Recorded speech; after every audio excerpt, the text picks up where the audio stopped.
your dreams, goals and desire, aspirations, it's good that you spend little more time on it and see, will this really mean something to you even after 25 years, 50 years? If you're in your deathbed, will it still mean something to you? You must look at it.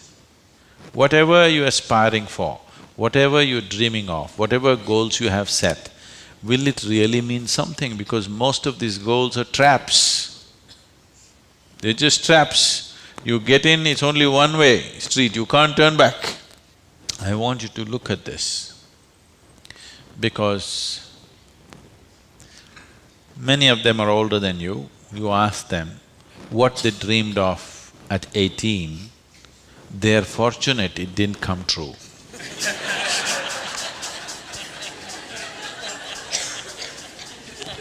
Yes or no?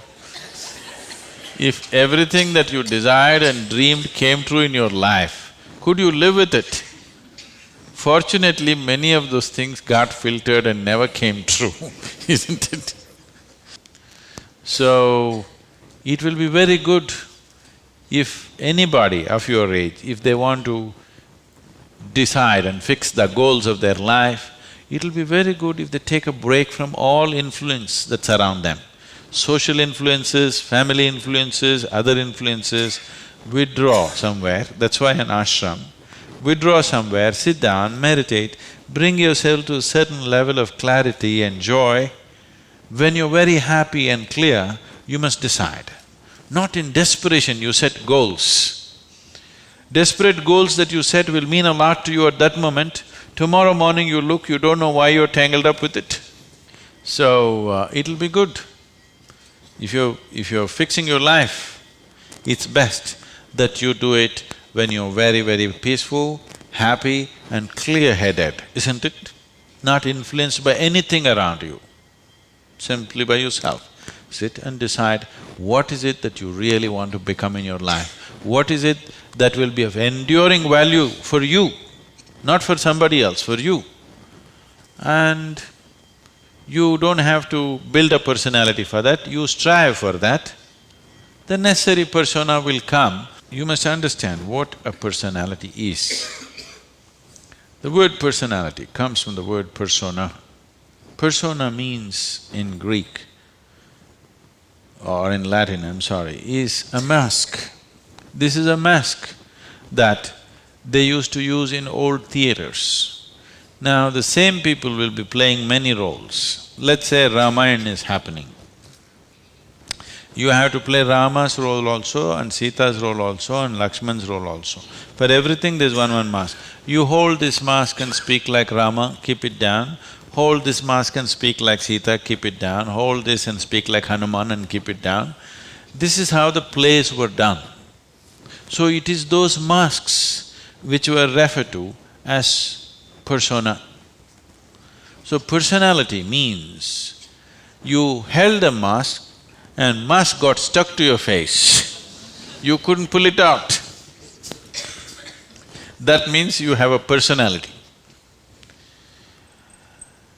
Personality is something that people are trying to develop because they have no sense of being. Instead of the real thing, you're trying to concretize the fake thing. If you are in touch with your being, why do you want a personality? It's not necessary. You can be a different kind of personality in different places. You are actually already. Or are you stuck with one personality? Some people are. People who are simplistic in their head have only one personality. Others have different personalities in different areas of life, isn't it? If you had seen me before like 1999, that is before the consecration of Dhyanalinga, I was a completely different kind of person, okay? To such an extent, everything about me was so different. Well before that things happened that was beyond me, but this was conscious. At that time I was single-minded towards a certain purpose, I was in a certain way. So after… I never thought I will live beyond that. but somehow things happened. Then I thought, okay, now that the work is over, let me change my personality completely. To fulfill that, I had acquired a certain kind of personality. And now that it's over, I thought, let me change it. And I told people around me, see, I'm going to change my personality. Don't be shocked, I'm still the same guy. They said, no problem, this. I said, just hang on, because things will change. Everything about me will change, the way I operate will change, the way I speak will change, the way I dress will change, the way I do, everything will change. They said, no problem, we know you, we love you with this. I said, that's okay, hang on tight, because when things change, people fall off. Lot of people fell off because they couldn't believe. Where is that person that they knew? That person just evaporated, you know This is a new person, they can't identify with this new person. I told them and changed. In spite of that, they fell off. So many of them. So many of them who were very dear to me and very close to me, they fell away because I changed so dramatically. And I told them I'm going to change because one phase of work is over, now it's time to change my personality. The way I look, the way I dress, the way I speak, the very way I am, everything about me. I even changed what food I like. I changed my personality, so I thought I'll change my food also. So personality is something that you have taken on, but you have become so unconscious about it that you think it's for real. You're asking how to develop, that means you're making it up, right? Another word for developing is making up, isn't it? You're making it up. Make it up whichever way is suitable for your kind of activity, but you must be able to keep it down. If it gets stuck to your face, then it becomes misery. Then all suffering will come to you. You can take on any kind of personality, but when you want to keep it down, you must be able to keep it down. There was a sage. He was so wise. People went to him and crowds gathered. Then the king went to him and the king saw such a wise man should be in his court. So he told the sage, you must come and become my chief minister, because a wise man like you shouldn't go away sitting under a tree. You must be useful for the people. The sage said, see, that's fine, but I have a condition. You must give me a room in your palace where I will spend every day 1 hour. You should never peep into that room, you should never ask me what it's about, you should never break into it, nothing. This room should be left unexplored by yourself, your servants, your secret agents and everybody. King thought, that's not a problem. What's the problem with me? You want your room, why do I want to look into your room? Take it.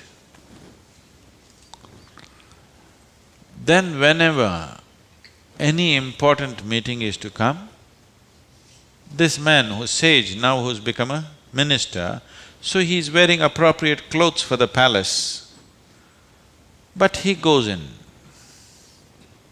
to this room and locks himself for 1 hour and comes out. A few months and years passed, but then after that, king's curiosity, it even got us to Mars.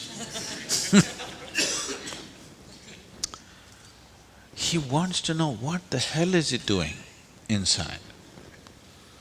So rumors started all around, oh, he's doing something, he's got somebody inside, maybe he's an enemy agent, he suddenly landed here, what is he doing there, what is he doing there? Everybody, the whole palace started buzzing around with what is he doing in this room. Everybody wants to see what's in the room, but it's always locked, he goes in, spends time there and comes out. Especially when something important is to be done, he goes in. All kinds of rumors happened. So, One day, king couldn't hold it. King asked this man, "I want to see what's in that room." He said, "Well, there's a promise you've given me. If you break the promise, I will leave." So he contained it. He doesn't want to lose the man. He's too wise. And then his other courtiers started talking, "How can you allow this? We don't know what's happening inside. It could be dangerous, it could be this, it could be that."